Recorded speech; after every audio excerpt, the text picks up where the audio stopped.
They believe that legends are not born slowly. They are carved in a single moment so violent and so audacious that history has no choice but to remember it. And on one reckless morning in the American West, the Dalton brothers decided that if they were going to be remembered at all, they would be remembered as the men who tried to take everything at once. The Daltons did not begin as criminals. That truth is often ignored, but it matters. They were born into a frontier family shaped by law, hardship, and contradiction. Their older brothers wore badges. They tracked fugitives. They enforced order in territories where order barely existed. The Dalton name was once associated with the law, not defiance of it. And that made what came next far more dangerous. As the West shifted from open frontier to controlled territory, opportunity narrowed. Railroads replaced trails. Banks replaced barter. Law hardened into bureaucracy. For men raised in a world where reputation mattered more than paperwork, the change felt like a slow suffocation. The Dalton brothers watched others rise through connections they did not have, while their own path narrowed year after year. What began as frustration turned into calculation.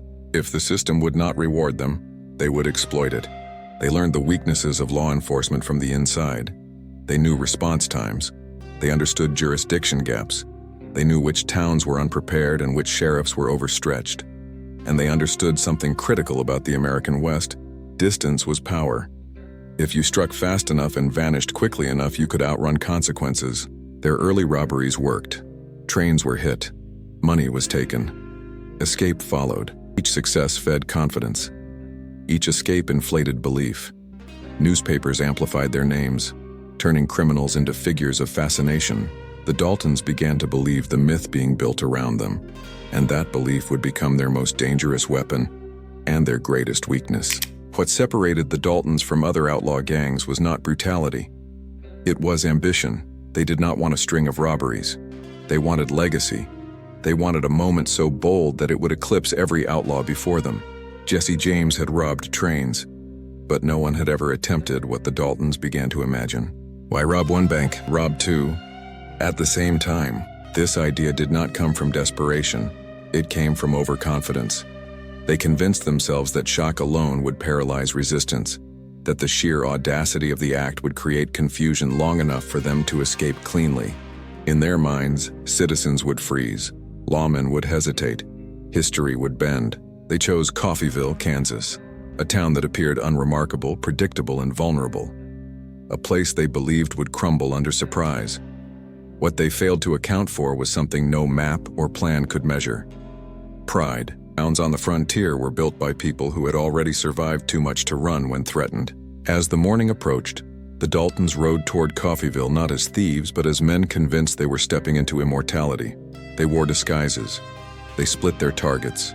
Every detail was planned. Every outcome imagined. What they did not imagine was resistance born not from authority, but from ordinary citizens who refused to be humiliated. This was not going to be a robbery. It was going to be a reckoning. And the American West was about to learn a brutal lesson about the difference between daring and destiny. As the Dalton brothers rode into Coffeyville that October morning, they believed speed and surprise would carry them through the most ambitious crime the West had ever seen. The town looked quiet. Streets were calm. Shops were opening for the day. To the Daltons, it appeared exactly as planned. Unprepared, unsuspecting, vulnerable. But beneath that calm surface lived a reality they had underestimated completely. Coffeyville was not a town of spectators. It was a town of survivors. The disguises worked at first. The Daltons split into two groups moving toward separate banks with practiced confidence. Their timing was precise, their movements deliberate. Inside the banks, guns were drawn and commands were shouted.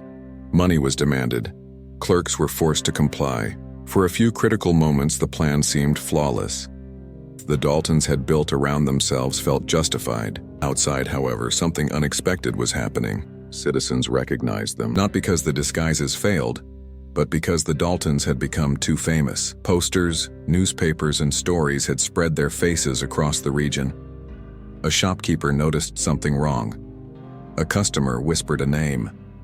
A realization moved from person to person faster than fear, and instead of running, the town reacted. Men armed themselves with whatever weapons were available. Rifles were taken from stores. Shotguns were pulled from back rooms. Ammunition was shared. No orders were given. No leader emerged. What formed was instinctive resistance, born from a belief that this town would not be taken without a fight. If this story is pulling you in, take a moment now. Leave a like, subscribe to the channel, and comment below. Think boldness always wins, or does it eventually create its own downfall? Inside the banks, tension escalated as delays mounted. The Daltons expected submission. Instead, clerks stalled. Time slipped away. Outside, positions were taken. Windows became cover. Streets became firing lanes. The robbery was no longer hidden. It was exposed. When the Daltons exited the banks, the illusion shattered completely. Gunfire erupted from multiple directions. The brothers found themselves trapped in a town that had transformed into a battlefield in minutes. This was not a confrontation with lawmen alone. It was citizens defending their homes. That distinction mattered. There was no negotiation to be had, no authority to intimidate. The Daltons returned fire desperately, attempting to regroup. But the plan was unraveling faster than they could adapt. Wounds were taken. Horses panicked. Escape routes collapsed under sustained resistance. Every advantage they believed they held dissolved under a simple truth they had ignored. Prize works only once. And arrogance turns hesitation into disaster. The streets of Coffeyville filled with smoke, chaos, and noise. Ordinary men stood their ground against seasoned criminals. Courage, fear fed determination. And the Daltons, who had expected shock and paralysis, faced something far more dangerous: collective resolve. Within minutes, the robbery of the century became a siege the Daltons could not escape. Brothers fell one by one. The bold plan that was meant to cement their legend now threatened to erase them entirely, not because the Daltons lacked skill, because they had mistaken audacity for invincibility. And Coffeyville was about to teach them the cost of that mistake. What followed in Coffeyville was not chaos without direction, but a brutal clarity that settled in once the first shots were fired. The Dalton brothers realized almost instantly that they were no longer executing a plan. They were surviving a collapse. The town had not frozen. It had mobilized. Every second that passed tightened the trap, and the brothers felt the weight of their own ambition closing in around them. Gunfire echoed from storefronts and alleyways. Bullets struck walls. Windows shattered, and the street that had seemed ordinary minutes earlier transformed into a killing ground. The Daltons attempted to regroup, shouting to one another over the noise, but coordination was slipping fast. Blood slowed movement. Smoke obscured vision.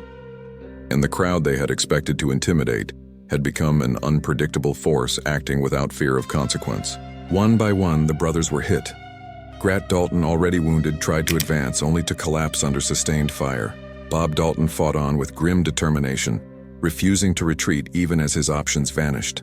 Their training and experience kept them alive longer than most men could have survived under that pressure. But even skill has limits when the environment itself turns hostile. The townspeople did not pursue glory, they pursued survival. They fired from cover, advanced cautiously, and communicated through gestures and shouts born of necessity. This was not vigilantism, it was collective defense, and that made it relentless. There was no single opponent to overpower, no authority to threaten, no crowd to scatter. As the Daltons attempted to reach their horses, they discovered another fatal oversight. The town had anticipated escape. Positions were taken near likely exit points. Shots came from angles the brothers had not considered. Every path outward became a funnel of danger. What had been planned as a swift departure turned into a desperate crawl. The psychological shift was unmistakable. Confidence gave way to disbelief. Disbelief hardened into panic. The brothers who had ridden into town believing they could bend reality through boldness now understood that they had misread the most important element of all: human response. Fear does not always paralyze. Sometimes it organizes. Within a short span of time, the outcome was sealed. 2 of the Daltons lay dead in the street. Another was mortally wounded. Only Emmett Dalton remained alive, riddled with bullets, collapsing under injuries that should have killed him outright. He fell among his brothers, surrounded not by the legend he had imagined, but by the undeniable evidence of failure. The street grew quiet again, not because peace had returned, but because the outcome no longer needed force to be decided. Coffeyville had held.